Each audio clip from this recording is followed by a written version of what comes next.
ಶ್ರೀ ಗುರು ರಾಘವೇಂದ್ರ ಸ್ವಾಮಿ ಜ್ಯೋತಿಷ್ಯ.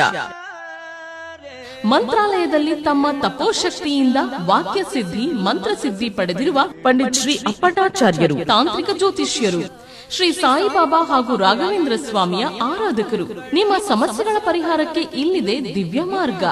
Divorce problem, ಅನಾರೋಗ್ಯ, ಪ್ರೇಮ ವಿಚಾರ, ಸಂತಾನ, ಸಾಲಬಾಧೆ, ಕೋರ್ಟ್ ಕೇಸ್, ವ್ಯಾಪಾರ, ಮಾಟ ಮಂತ್ರ ತಡೆ, ಶತ್ರುಕಾಟ, ಕೌಟುಂಬಿಕ ಕಲಹ, ಇನ್ನೂ ನಿಮ್ಮ ನಿಗೂಢ ಗುಪ್ತ ಸಮಸ್ಯೆಗಳಿಗೆ ಶ್ರೀ ರಾಘವೇಂದ್ರ ಸ್ವಾಮಿಯ ಮೂಲ ಬೃಂದಾವನ ರಹಸ್ಯ ಬಲಿಷ್ಠ ಪೂಜಾ ಶಕ್ತಿಯಿಂದ ಕೆಲವೇ ದಿನಗಳಲ್ಲಿ ಶಾಶ್ವತ ಪರಿಹಾರ ಶತಸಿದ್ಧ.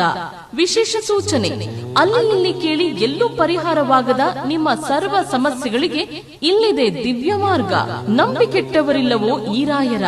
ನೀವು ಬಯಸುವ ನೆಮ್ಮದಿಯ ಜೀವನಕ್ಕಾಗಿ ಒಮ್ಮೆ ಸಂಪರ್ಕಿಸಿ. ಶ್ರೀ ಗುರು ರಾಘವೇಂದ್ರ ಸ್ವಾಮಿ ಜ್ಯೋತಿಷ್ಯ, ಪಂಡಿತ್ ಶ್ರೀ ಅಪ್ಪಟಾಚಾರ್ಯರು. ಫೋನಿನ ಮೂಲಕ ಪರಿಹಾರ. ಮೊಬೈಲ್ ಸಂಖ್ಯೆ 9008111181. ಓಂ ಶ್ರೀ ಗುರು ರಾಘವೇಂದ್ರ ನಮಃ. ಎಲ್ರಿಗೂ ನಮಸ್ಕಾರ. ನಿಮ್ಮ ಪ್ರೀತಿಯ ಶ್ರೀ ರಾಘವೇಂದ್ರ ಕಾರುಣ್ಯ ಚಾನೆಲ್ನ ಇನ್ನೊಂದು ವಿಡಿಯೋಗೆ ಎಲ್ರಿಗೂ ಕೂಡ ಸ್ವಾಗತ. ಇವತ್ತಿನ ವಿಡಿಯೋದಲ್ಲಿ ಆಷಾಢ ಇನ್ನೇನು ಸ್ವಲ್ಪ ದಿವಸಕ್ಕೆ ಆಷಾಢ ಮಾಸ ಬರುತ್ತೆ.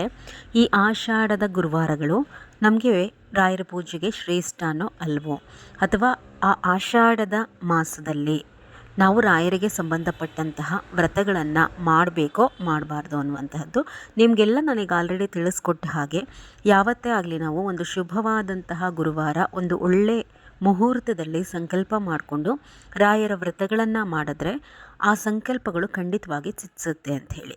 ಎಲ್ಲರ ಮನಸ್ಸಿನಲ್ಲಿ ಏನಿರುವಂತಹದ್ದು ಅಂದರೆ, ಆಷಾಢ ಮಾಸ ಅಂತಂದರೆ ಅದು ಯಾವ ಒಂದು ಒಳ್ಳೆ ಕಾರ್ಯಕ್ಕೂ ಕೂಡ ಸರಿಯಾದಂತಹ ಮಾಸವಲ್ಲ ಅಂಥೇಳಿ. ಒಂದು ತಿಳ್ಕೊಬೇಕಾಗಿರೋದೇನು ಅಂತಂದರೆ, ಆಷಾಢ ಅಂತಂದರೆ ಮನೆಯಲ್ಲಿ ಯಾವುದೇ ಶುಭ ಕಾರ್ಯಗಳು ಅಂದರೆ, ಈಗ ಒಂದು ಗೃಹ ಪ್ರವೇಶ, ಮದುವೆ, ನಾಮಕರಣ ಈ ರೀತಿಯ ಸಮಾರಂಭಗಳನ್ನು ನಾವು ನಡೆಸಬಾರ್ದೇ ಹೊರತು ದೇವತಾ ಕಾರ್ಯಗಳಿಗೆ ಯಾವುದು ಕೂಡ ಅಡ್ಡಿ ಇಲ್ಲ.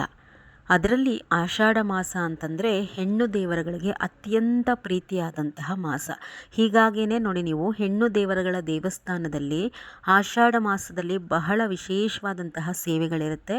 ಈ ಆಷಾಢ ಮಾಸದ ಮಂಗಳವಾರ, ಶುಕ್ರವಾರಗಳೇನಿರುತ್ತೆ ಆವತ್ತಿನ ದಿವಸ ನಾವು ಹೆಣ್ಣು ದೇವರುಗಳಿಗೆ ಏನಾದರೂ ಸೇವೆ ಮಾಡೋದು, ಆ ದೇವಸ್ಥಾನಗಳಿಗೆ ಅಭಿಷೇಕ ಕೊಡೋದು, ಅಥವಾ ಆಷಾಢ ಮಾಸದ ಶುಕ್ರವಾರ, ಮಂಗಳವಾರ ಅಮ್ಮನವರಿಗೆ ನಿಂಬೆ ಹಣ್ಣಿನ ದೀಪವನ್ನು ಹಚ್ಚುವಂತಹದ್ದು, ಇದೆಲ್ಲವೂ ಕೂಡ ಬೇರೆ ತಿಂಗಳಿನಲ್ಲಿ ಏನು ಮಾಡ್ತೀರಾ ಅದಕ್ಕಿಂತ 10ರಷ್ಟು ಫಲವನ್ನು ನಮಗೆ ಆಷಾಢ ಮಾಸದಲ್ಲಿ ಕೊಡುತ್ತೆ. ಆಷಾಢ ಮಾಸದಲ್ಲಿ ಹೆಣ್ಣು ದೇವರುಗಳಿಗೆ ಏನೇನೆಲ್ಲ ನಾವು ಸೇವೆ ಮಾಡಬಹುದು, ಅಥವಾ ನಿಂಬೆಹಣ್ಣಿನ ದೀಪವನ್ನು ಸರಿಯಾಗಿ ಹಚ್ಚುವಂತಹ ವಿಧಾನ, ಅಮ್ಮನವ್ರಿಗೆ ಮಡ್ಲಕ್ಕಿ ಕಟ್ಟೋದು ಎಲ್ಲವೂ ಕೂಡ ಶ್ರೇಷ್ಠ. ನೆಕ್ಸ್ಟ್ ವಿಡಿಯೋಸಲ್ಲಿ ನಾನು ಇದೆಲ್ಲ ಮಾಹಿತಿಯನ್ನು ನಿಮಗೆ ಕೊಡ್ತೀನಿ.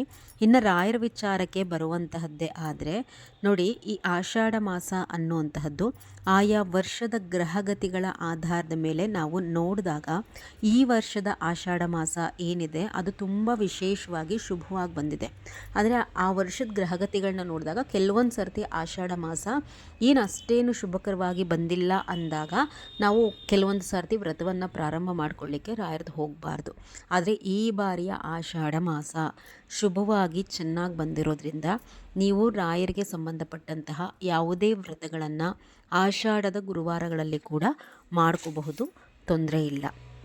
ಇನ್ನು ಆಷಾಢದ ಗುರುವಾರಗಳು ಕೂಡ ರಾಯರ ಸೇವೆಗೆ ಶ್ರೇಷ್ಠವಾಗಿಯೇ ಬಂದಿರುವಂತಹದ್ದು. ಈ ಆಷಾಢ ಮಾಸದಲ್ಲಿ ವಿಷ್ಣುವಿನ ಪೂಜೆಗೆ ಬಹಳ ಪ್ರಾಶಸ್ತ್ಯವನ್ನು ಕೊಡ್ತಾರೆ. ವಿಷ್ಣುವಿನ ಪೂಜೆ ಅಂತಂದರೆ, ನಿಮ್ಮ ಮನೆಯಲ್ಲಿ ವಿಷ್ಣುವಿನ ಯಾವ ಸ್ವರೂಪ ಇದ್ದರೂ ಕೂಡ ನೀವು ಪೂಜೆ ಮಾಡುವಾಗ ಸ್ವಲ್ಪ ತುಳಸಿಯನ್ನು ಅರ್ಪಣೆ ಮಾಡಿ ವಿಷ್ಣುವಿನ ಸ್ಮರಣೆಯನ್ನು ಮಾಡುವಂತಹದ್ದು ಕೂಡ ಒಳ್ಳೆಯದು. ಒಳ್ಳೆಯ ಫಲಗಳು ನಿಮಗೆ ಲಭಿಸುತ್ತೆ. ಯಾವ ಡೌಟ್ ಕೂಡ ಇಟ್ಕೊಳ್ದಲೆ ಆಷಾಢ ಮಾಸದಲ್ಲಿ ಏನಾದರೂ ರಾಯರದು ವ್ರತ ಮಾಡಬೇಕು ಅಂತ ಹೇಳಿ ತೀರ್ಮಾನ ಮಾಡಿಕೊಂಡಿದ್ರೆ ಮಾಡಿಕೊಳ್ಳಿ, ಒಳ್ಳೆಯದಾಗುತ್ತೆ. ಇನ್ನೇನು ರಾಯರ ಆರಾಧನೆ ಕೂಡ ಹತ್ತಿರ ಬರ್ತಾ ಇದೆ. ಆಗಸ್ಟ್ ತಿಂಗಳ ಕೊನೆಯಲ್ಲಿ ರಾಯರ ಆರಾಧನೆ ಬರುತ್ತೆ. ಅಲ್ಲಿಗೆ ನೀವೇನೇನೆಲ್ಲ ಸೇವೆಗಳನ್ನ ಮಾಡ್ಕೋಬಹುದು, ಅಥವಾ ಅಲ್ಲಿಗೆ ಆರಾಧನೆಗೆ ಎಂಡ್ ಆಗೋ ರೀತಿಯಲ್ಲಿ ಯಾವೆಲ್ಲ ವ್ರತಗಳನ್ನು ಮಾಡಬಹುದು ಅಂತ ಹೇಳಿ ಎರಡೂ ಚಾನಲ್ನಲ್ಲೂ ಕೂಡ ಹಾಕ್ತಾ ಹೋಗ್ತೀನಿ.